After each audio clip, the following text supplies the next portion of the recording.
কালকে টিটিসিগুলোতে দেখেছি technical training centre.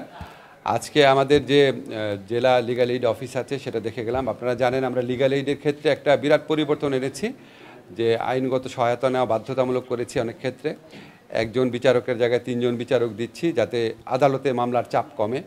তো আমাদের 20টা জেলা প্রাথমিকভাবে বাছাই করেছিলাম, তার মধ্যে 12টাতে পাইলটিং করছি।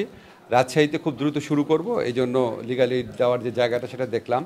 তো এখানে আপনার স্থান সংকুলনে খুব অভাব আছে, আমাদের ডিসি মহোদয় আশ্বাস দিয়েছেন এখানে বারান্দার দিকে কয়েকটা রুম করা হবে। তো আমরা এই আইনগত সংস্কার এগুলি আপনার খুব ইমিডিয়েটলি এটার ইম্প্যাক্ট দেখা যায় না, কিন্তু আলটিমেটলি মানুষের অনেক উপকার হবে। মামলার খরচ ঝামেলা এগুলি খুব কমে যাবে। ঠিক আছে, এটার জন্য এসেছিলাম। ধন্যবাদ আপনাদের। আর প্রশ্ন থাকলে একটা প্রশ্ন করতে পারবেন, জাস্ট বলেন।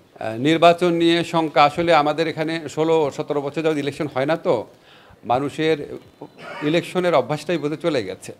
তো আমি নিজে বিশ্বাস করি যে আমাদের অনেক অনেক মানুষ আছে যাদের 32, 33, 34 বছর হয়ে গেছে, জীবনে একবার ভোট দেওয়ার সুযোগ পায় নাই।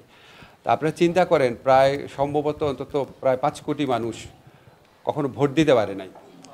এটা কত ইম্পর্টেন্ট পুরা আমি বিশ্বাস করি বাংলাদেশের সাধারণ মানুষ অধীর আগ্রহে নির্বাচনের জন্য অপেক্ষা করছে। কারণ আপনারা দেখেন যে নির্বাচন অনেক দেরি আছে। অলরেডি আমি যেখানে যাই দেখছি, পোস্টার দেখতে পাচ্ছি, মানুষের মধ্যে অত্যন্ত একটা উৎসাহ উদ্দীপনার সৃষ্টি হয়েছে।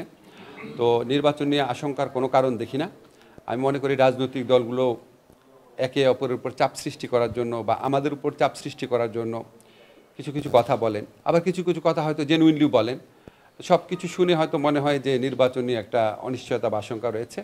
আমি আপনাদেরকে দৃঢ় কণ্ঠে বলতে চাই, আমরা সরকারের পক্ষ থেকে ফেব্রুয়ারির প্রথমার্ধে জাতীয় সংসদ নির্বাচন আয়োজন করার ব্যাপারে বদ্ধপরিকর।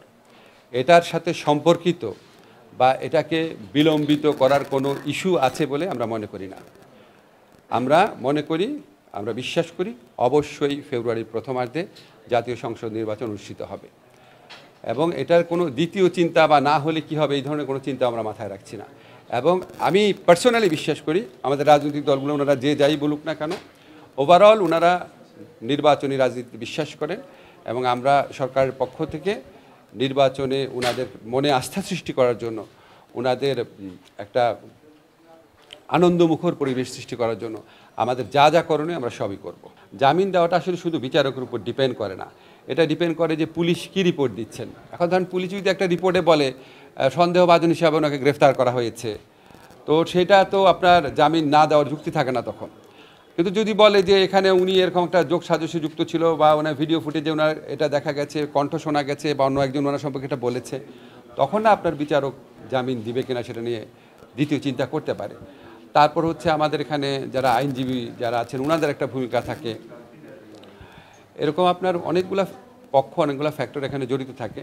তা আমরা মনে করি যেখানে জামিন পাওয়ার যোগ্য সেখানে জামিন পেতে পারে, কিন্তু যারা আপনার জামিন পেয়ে একই ধরনের অপরাধ করতে পারে বা দেশের আইন শৃঙ্খলা পরিস্থিতি বিনষ্ট করতে পারে বা নিষিদ্ধ কোনো সংগঠনের তৎপরতা চালাতে পারে, তাদের যদি আপনার বেশি জামিন হয়ে যায় আমরা তো অবশ্যই আশঙ্কিত থাকি।